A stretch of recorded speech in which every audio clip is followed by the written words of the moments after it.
po tayo agad sa ating next topic. So in these terminologies, we will discuss ano po yung mga words that is common or ginagamit sa HMO industry and dito po sa MaxiCare.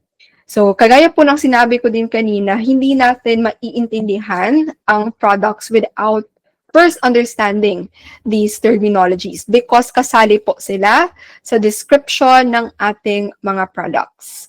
So with that, let us discuss our first term, which is our multifunction card. So ito pong multifunction card, this is our MaxiCare card or yung membership card ng ating mga members with MaxiCare. And it has two functions. Yung first function po nito is a health card because this is the gateway to one's benefit and it provides immediate activation of membership. So once po mag-a-avail yung mga members natin, they will need to present their MaxiCare card and also ang valid ID nila in order to avail services. And it also functions as a privilege card because they can enjoy discounts and freebies with our different merchant partners. And if you want to know more about that, you can always check the MaxiCare website kung gusto niyo po malaman yung mga merchant partners natin. And this is what the card looks like. So color blue po siya, parang ATM card, but hindi po ito siya nag-function as an ATM card. Wala pong pera lumalabas dito. So again, ito po yung membership card ng mga members natin with MaxiCare. So that is our first term. Yung second term naman po natin is, na-mention na po earlier, so that is LOA, LOA, or yung tinatawag po natin na letter of authorization. Now, what is letter of authorization? This is a formal written consent given to an individual or entity to conduct an activity without requiring additional approval. This is a letter given to the provider as a guarantee that all expenses incurred by members will be paid by MaxiCare. So, kailan po mangangailangan ang members natin ng letter of authorization? Kung mag-a-avail sila ng outpatient care services outside our primary care network. For example, kailangan or gustong magpa-lab test ni member sa St. Luke's Medical Center. So since that is not part of our PCN, it is one of our accredited hospitals, before they can proceed with their availment, they need to get the letter of authorization first. So how to get the letter of authorization? Again, they just need to present their MaxiCare card and valid ID. Once nakuha na po nila si LOA, they can proceed to their MaxiCare accredited doctor or specialist and present this document. So this document po will serve as the guarantee na yung availment po or yung i-avail ng ating members, that will be paid by MaxiCare. And the validity of the LOA is 3 days, meaning once they get the LOA, they need to use this within 3 days. Kung hindi po magamit within 3 days, that will expire, but don't worry, they can just get another one. So that is letter of authorization. So yung next term po natin refers to requirements to some of our products. So we have master list and sign conforme. Ano po yung master list? This refers to a soft copy of the list of enrollees of the account where membership details are provided, such as but not limited to name, date of birth, gender, civil status, relationship plan, and benefits being applied. So master list, again, listahan po. And this contains lahat ng members that should be enrolled under the HMO plan. So, nandito po yung name ng mga members or name ng mga employees and also their important details, kagaya po ng date of birth. So, again, this is a requirement to some of our products. As we go through our products, malalaman din po ninyo kailan po kailangan si master list. And then second, we have sign conforme. A sign conforme is a document establishing an agreement between two parties, and this is accomplished by affixing the signatures of all participating parties. Sign conforme para po itong contract, right? So after, let's say for example, you are in negotiation with a corporate account. And once you have reached an agreement, there has to be a signed conforme or a contract. And this contract will detail lahat po ng information regarding the agreement that was made. For example, kailan ang kanilang coverage period, ano po yung mga benefits, ano po yung mga exclusions. So all of that should be detailed in this signed conforme, and it is crucial that it should be signed by all participating parties na meron pong signature ng ating clients and meron pong signature on the end of MaxiCare. So that is master list and signed conforme. And next, we have lapsation, reinstatement, and reapplication. So we put these terms on the same slide because they're actually connected with one another. So these terms happen when a member fails to pay on the due date. So kung hindi po makabayad yung client natin on their due date, this is when these terms apply. So let's first discuss lapsation. Lapsation is the member's failure to pay the premium due on the due date, leading to the suspension of coverage. So for example, ang due date ng member is today, October 13, 2025. If today, wala po talagang payment na receive si MaxiCare, on November po pala, on November 14, which is tomorrow, they will now be under lapsation or lapsation na po kasi walang natanggap na payment on the due date. So madali na pong tandaan sa lapsation. Lapsation meaning there is a lapse in payment. But just because hindi sila nakabayad on the due date, automatically remove na sila from the plan. Because we have what we call reinstatement. Reinstatement is eventually paying a premium due within the given time frame with additional charges as deemed applicable by the company, leading to activation of the healthcare coverage. So reinstatement, this is like a second chance na binibigay natin sa ating mga clients and members so that they can eventually pay their premium. And you might be wondering, gaano po katagal yung chance na binibigay natin? That is actually 45 days. So para po itong nagbabayad ka ng mga bills, for example, internet bills natin. So if hindi po tayo nakabayad on the due date, i-disconnect po yung ating, or di po natin ma-access yung Wi-Fi or internet. But it doesn't mean na automatically remove po tayo from our plan. So they will still give us time para ma-settle natin ang ating payment. So that is similar to how this works. So ang tawag po natin dito in MaxiCare is reinstatement. Now, if, let's say for example, hindi pa rin nagbayad yung client natin during the 45 days reinstatement period, ang next stage po is what we call reapplication. Reapplication after the given days of non-settlement from renewal or subsequent day, failure to pay the premium due within the reinstatement period leads to planning termination. Meaning po, kapag reapplication na, their plan is terminated or they are no longer members of MaxiCare. But we call this reapplication because they can reapply kung gusto nila. But take note, if reapplication, mag-re-reapply sila, they will be treated as a new business, not renewing one. So again, lapsation, hindi nakabayad on the due date. After that, reinstatement, we give them time to pay. If nagbayad po, we will also reinstate then their benefits.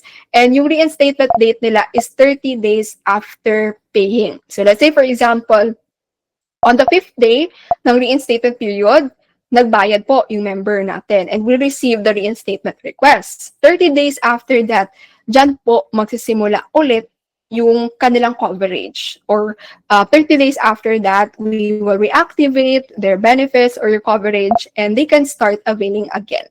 But if hindi po sila nagbayad during the reinstatement period, that will now be reapplication, meaning they can reapply kung gusto nila, but they are no longer members of MaxiCare.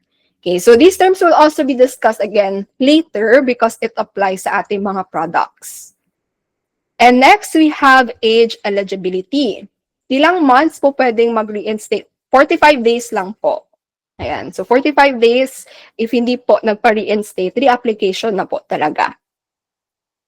So next we have age eligibility. This refers to the qualification of the enrollees in terms of age. Its reckoning shall be from the enrollee's last birthday prior to enrollment. So age eligibility, ito po yung qualification in terms of age. Now take note to some of our products, meron po talaga tayong age eligibility. For example, product A, ang age eligibility is 15 days old to 65 years old. So meaning niyan, if ever you have a prospect na 66 years old na sila, you cannot offer product A sa kanila. Or aside from that, let's say sa company B, ang age eligibility ng kanilang minor dependents is up to 21 years old. So meaning po, if yung child ng isang employee, 22 years old na, they are not eligible anymore to become a minor dependent.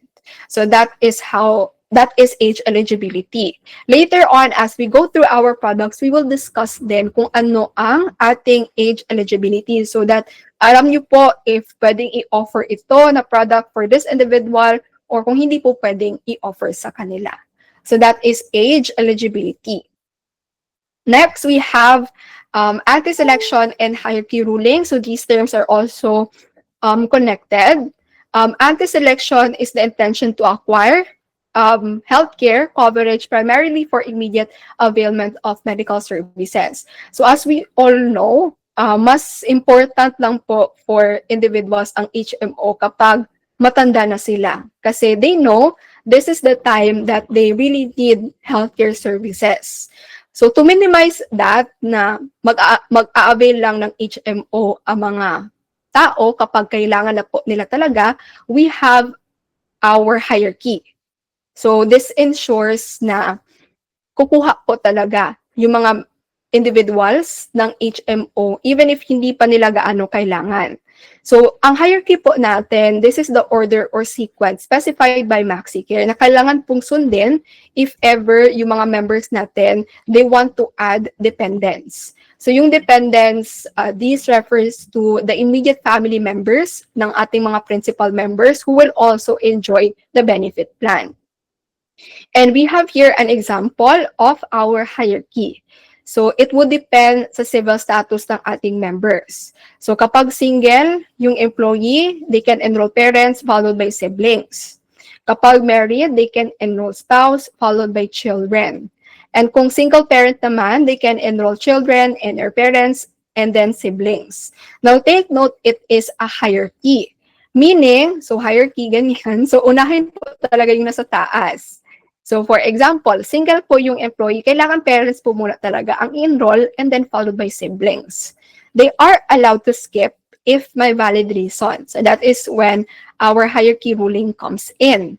So our hierarchy ruling states that unless there is a valid reason for the non-enrollment of certain dependents, applicants should enroll their dependents in the priorities specified by MaxiCare. So pwede po mag-skip if may valid na reason. For example, dito, yung single employee, both parents niya is deceased. So, pwede lang po, diretso na siblings. Or another example would be, let's say, sa married principal. This spouse, meron na siyang HMO sa kanyang company or si spouse nagtatrabaho abroad. So, in that case, they can proceed with children. But then again, if wala po tayong valid reason, we have to follow the order of our hierarchy. So that is anti-selection and hierarchy ruling. And then next, we have affiliated physicians or specialists and affiliated hospital. So let us define these providers. So who are affiliated physicians or specialists? They are our duly licensed physician or specialist affiliated by MaxiCare and named in the list of MaxiCare's affiliated physicians with whom MaxiCare has made arrangements to provide the required services under this agreement. So sila po yung mga healthcare providers that is accredited by MaxiCare or named in the list of our MaxiCare's accredited doctors or specialists. So they are our providers of care, meaning if kailangan po ng member natin ng accredited physician or accredited specialist, they can go to these providers. And then in order to be an accredited doctor or specialist, they have to be at least an internal or IM specialist. So ito po talaga yung minimum requirement natin. They have to be at least an internal medicine specialist. Next, we have affiliated hospitals. They are our duly licensed hospital included in the list of our affiliated hospitals with which MaxiCare has an existing and valid service agreement where a member can avail of medical services pursuant to this agreement. So, affiliated hospital meaning meron pong agreement si MaxiCare with them. Now, this hospital will cater to MaxiCare members. Tapos, kagaya po na na-mention kanina, they will cater to our members at a lower cost, and in return, we will provide a steady stream of customers. That is what we discussed kanina sa definition po ng HMO. And if you want to know yung ating mga accredited doctors and hospitals, you can check out the link that I have provided in the chat box. So if you click this link, you can actually see po, no, sino po yung mga accredited doctors, specialists, and clinics and hospitals natin. So let's say, for example, kailangan po ng member ng anesthesiology or anesthesiologist. So they can search this specialization dito po sa ating search bar, provide their province, city, and municipality, click search, and then they will see po no lahat ng mga providers of anesthesiology within their area. So this is available not just to us but all sa lahat na po talaga. So even customers and members can view this list kung gusto nila malaman if may mga accredited ba na doctors, clinics within their area. So you can also save that link for your reference. So yung next terms po natin is our agency setup. So this is important because once you are coded, so officially, MaxiCare agents na po talaga tayo, you will have or you will be part of this agency unit. So as early as now, let me tell you, this is the agency setup that we follow per agency unit. So meron po tayong 3 level sa ating agency setup. Yung base level po natin is the health benefit consultant. Now please do not be confused. Health benefit consultant, health benefit agent, and intermediary partner, they're all referring to the same person. So isa lang po. And they are the basic level of an agent and they report to the agency unit manager and agency unit head. So as an HBC, your direct leader will be the agency unit manager or AUM. The AUM is the one who supervises a group of HBAs, which is called a team, and they report to the AUM, or the AUH rather, or what we call the agency unit head. The agency unit head is the one who oversees the entire agency unit. So sila po talaga yung big boss ng agency. So we have HBC, first level, second level, AUM, and then on the very top, we have agency unit head or AUH. That is the agency setup that we follow. Now, aside from our AUM, AUH, HBCs, we also have HBE or Health Benefit Executive.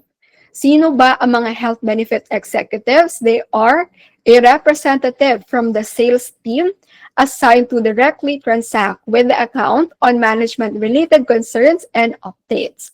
They are responsible in acquiring, tapping, and managing accounts. So if you are considered our external partners, our health benefit executives are our internal partners. So they are part of the sales team and they are managing our accounts. So per account po natin, meron po talagang nag-handle niya na health benefit executive.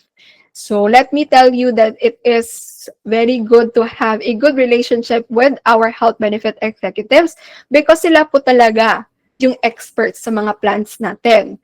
So if you have problems, concerns, questions, or you need assistance with this certain account, you may tap the health benefit executive. So sila po talaga yung experts natin when it comes to managing accounts since they are part of our sales team. So that is our health benefit executives.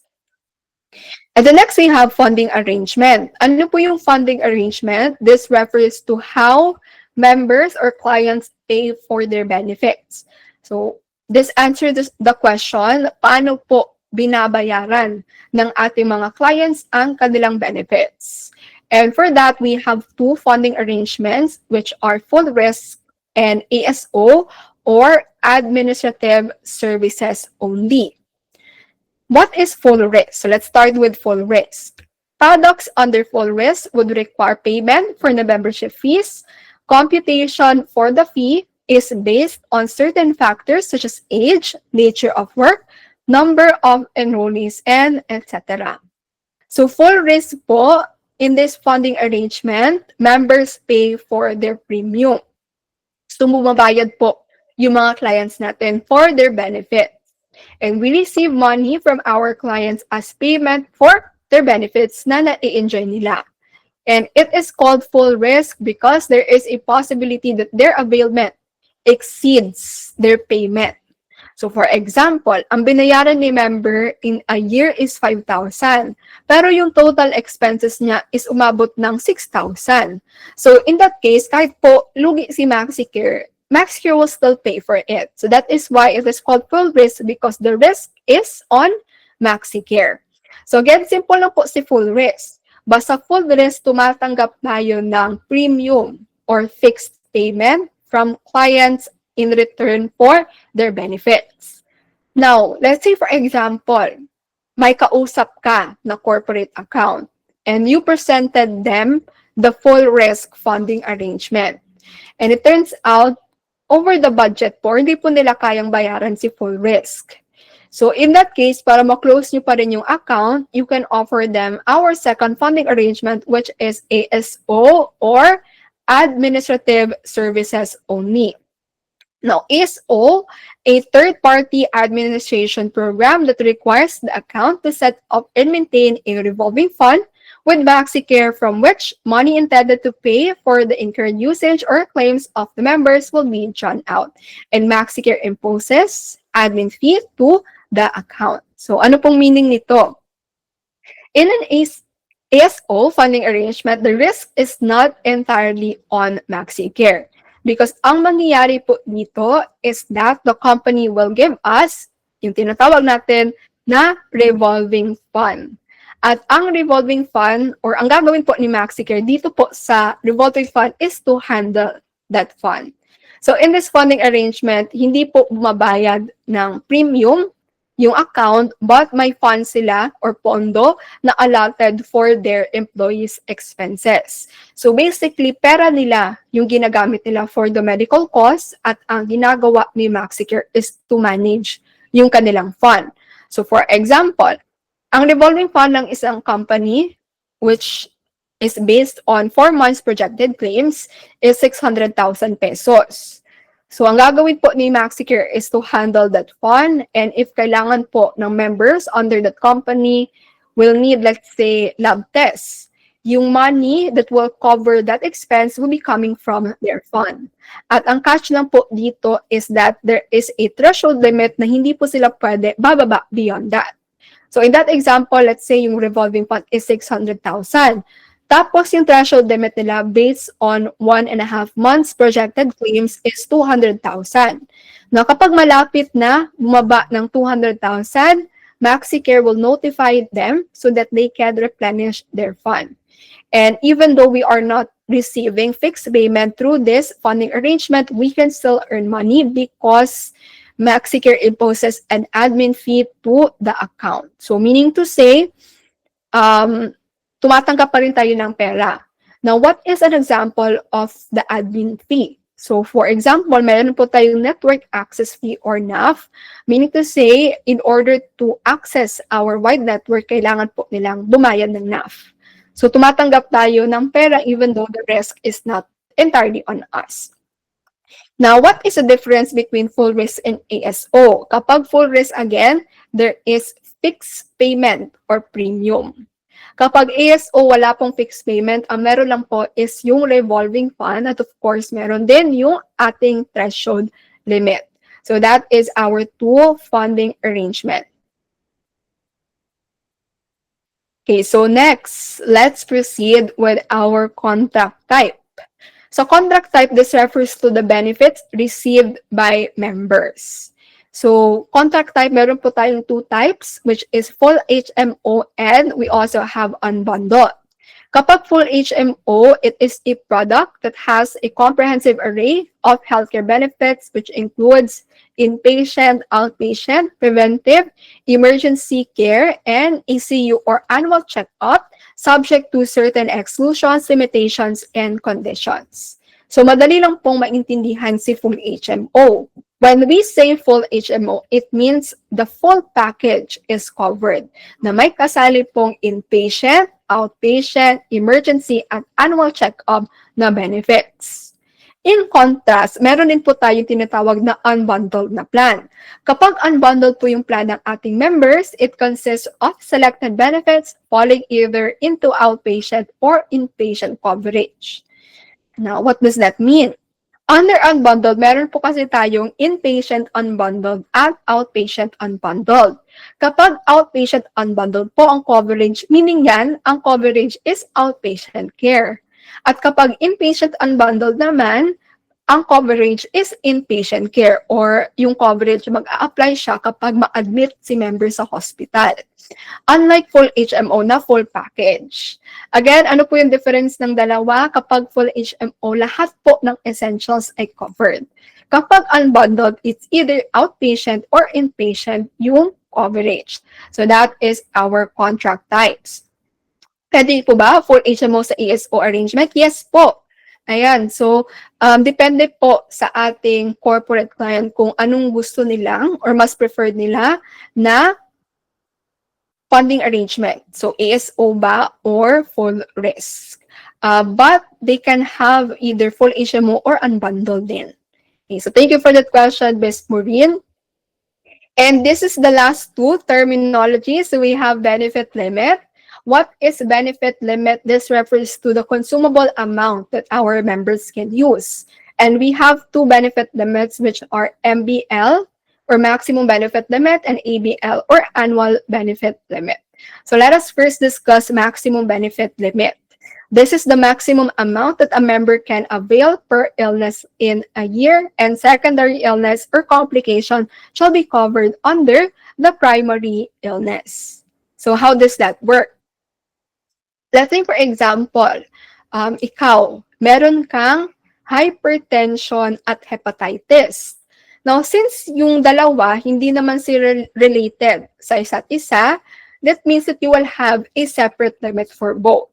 So, kapag may MBL ka na 100,000, meaning po niyan, may 100,000 ka na budget for hypertension at may 100,000 ka din na limit for hepatitis because MBL is per illness. However, it also says here that secondary illness or complications shall be covered under the primary illness. What does that mean? Let's say, for example, again, may hypertension ka. 3 months later, nagka-fatty liver ka din. Tapos sabi ng doktor, yung fatty liver mo is a complication of your hypertension. Now, since related na po sila, yung mga illnesses mo, they will be covered or they will have the same limit. So, meaning po niyan, may 100,000 ka, both for hypertension and fatty liver. So, laging pong tandaan, si MBL ay per illness. And then we also have ABL or annual benefit limit, which is the maximum accumulated amount that a member can avail per year. All benefit availments shall be deducted from the identified benefit limit. Now, kapag annual benefit limit po ang benefit limit ng ating member, that means all expenses will be coming from the same fund. It doesn't matter if related yung illnesses or not, lahat po ng expenses, iisa lang ang pondo. For example, nagpa-lab test si member due to hypertension, na-admit siya due to hepatitis, tapos nagpa-consultation siya due to his fatty liver. Lahat po ng mga expenses na yon will be coming from the same fund. Now, to better understand this, let's have a mini activity. And for this, I would like you to open the calculator app on your phone, browser, or get a calculator if you have one. So let us try to solve this scenario. So I will be reading the scenario and the question, and kindly provide your answer in our chat box. So scenario po natin. Si member name is Mr. Pipito and he has a core of 200,000. Now, scenario, Mr. Pipito was hospitalized and confined for 3 days due to high blood sugar levels, which turned out to be the onset and diagnosis of diabetes. After discharge, MaxiCare's covered cost is 63,000. Question, if he is readmitted or hospitalized with the same diagnosis, how much will MaxiCare cover? Please provide your answer in the chat box. Okay, so kindly provide your answer to this question. So, ang diagnosis is diabetes and yung covered cost is 63,000. If ever daw po ma-admit na naman si Mr. Pipito, tapos yung diagnosis na naman is diabetes, ilan po ang i-cover ni MaxiCare? So, medyo paiba-iba po yung answers natin sa chat box. How about the others? What is your answer to this question here? So, might be you have a different answer din. Ayan. So, I think same lang po. Minor differences lang. So, the correct answer is 137,000. So, ito po yung correct answer. Bakit po 137,000? Going back, 200,000 po ang card limit ni Mr. Pipito. Tapos, ang diagnosis for diabetes, ito po ang reason na hospitalized siya, diabetes. Sa discharge niya or during billing, ang covered cost is 63,000. If ever, maa-admit na naman si Mr. Pipito, tapos ang diagnosis pa din or ang reason pa rin sa kanyang admission is diabetes, ang matitira na lang sa kanyang MBL is 137,000. Kasi nabawasan na ng 63,000 ang kanyang limit for diabetes. Ayan, so correct po is 137,000. Okay, so next question. This is still MBL. After 3 months, Mr. Pipito was brought to the ER and was hospitalized due to severe stomach pain. The doctor's final diagnosis is cholera.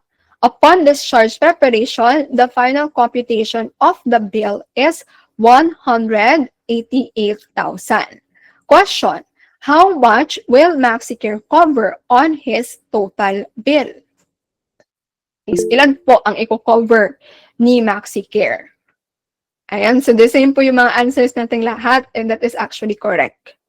188,000 po yung i-cover kasi hindi naman related yung kanyang cholera sa kanyang previous illness, which is diabetes. So meaning to say, ang kanyang may budget siya or may limit siya for cholera na 200,000. And then yung total bill, 188,000, meaning fully covered po yung kanyang cholera. Right? So that is our MBL example. Yung next example naman natin is ABL or Annual Benefit Limit. For annual benefit limit, ang member po natin is si Ms. Hart and she has a card limit of 150,000. And this is the scenario. Ms. Hart had a consultation with OB-GYN with a doctor's fee of 1,000. The doctor prescribes her of ECG and blood cholesterol count, and the lab test total cost is 2,000. She then underwent an ultrasound and the total cost is 1,300. Question, after Ms. Hart's consultation and lab procedures, how much is her remaining plan benefit? Okay, so after all of these expenses, ilan po ang remaining niya na EBL for other expenses? Ayan, so same lang din po yung answers natin and that is actually correct. That's 145,700. So we came up with this number because if we total all of her expenses, it is worth 4,300. And kapag ABL, hindi na po important if related po yung mga illnesses or yung reasons niya of getting these procedures. all expenses will be coming from the same fund, which is 150,000, and babawasan po natin ito ng 4,300. So that means for other expenses, manatitira na lang po siyang 145,700. So thank you so much for participating sa ating mini activity. And after this one, we will have 5 minutes break lang po to transition better to our next topic para hindi po tayo ma-overwhelm sa mga topics. But before that, for our terminologies, let us open the floor to questions. May question na po kanina at nasagot na rin po ni Sir Ian. So thank you, Sir Ian, for answering the question. And then we have a question here from Ms. Cyril.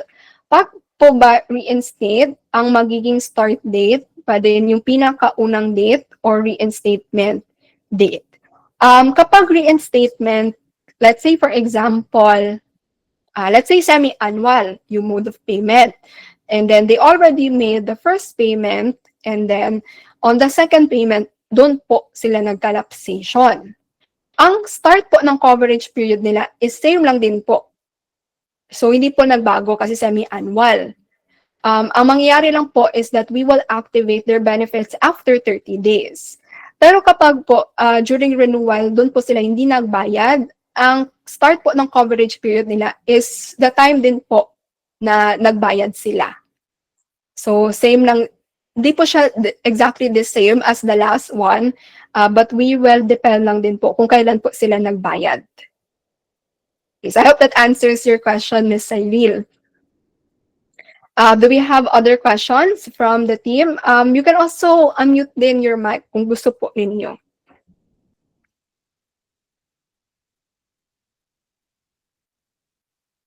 Hello, ma'am.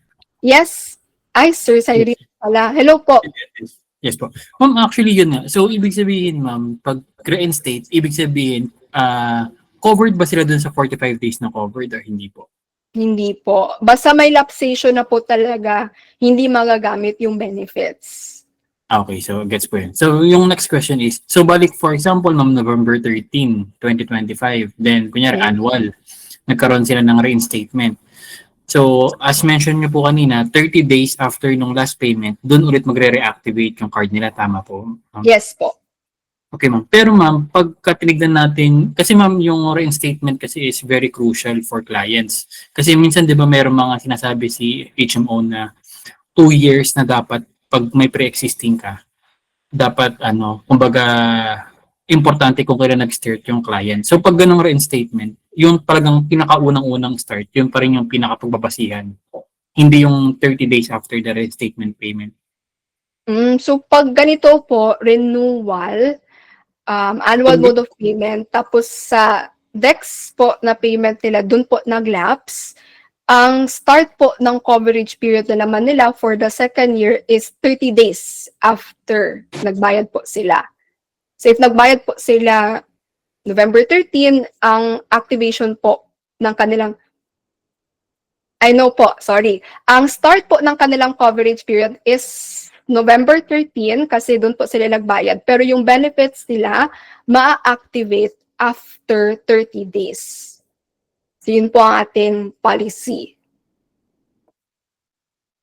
Okay, ma'am. Pero yung start of date pa rin, kumbaga kung mag-backtrack, yung si MaxiCare is doon pa rin sa November 13 pa rin. Kahit na nag-reinstate siya.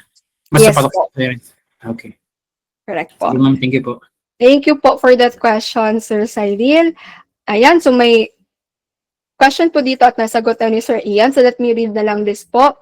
How can we check the remaining MBL of our cards? Our members can check the remaining limit using Member Gateway or they can reach out to our 24/7 customer care hotline and email. Ayan po. So very crucial po talaga na meron tayong Member Gateway. Kasi lahat po ng kailangan ni member ay nasa Member Gateway na din. So they can track all of their availments. They can also check din po ilan yung MBL nila, room and board, lahat po na information na yan is available in our Member Gateway. Ayan, thank you for this question, Ms. Leia. At binigay din po ni Sir Ian yung link. So everyone, you can also save that link for your reference. Okay, so do we have other questions?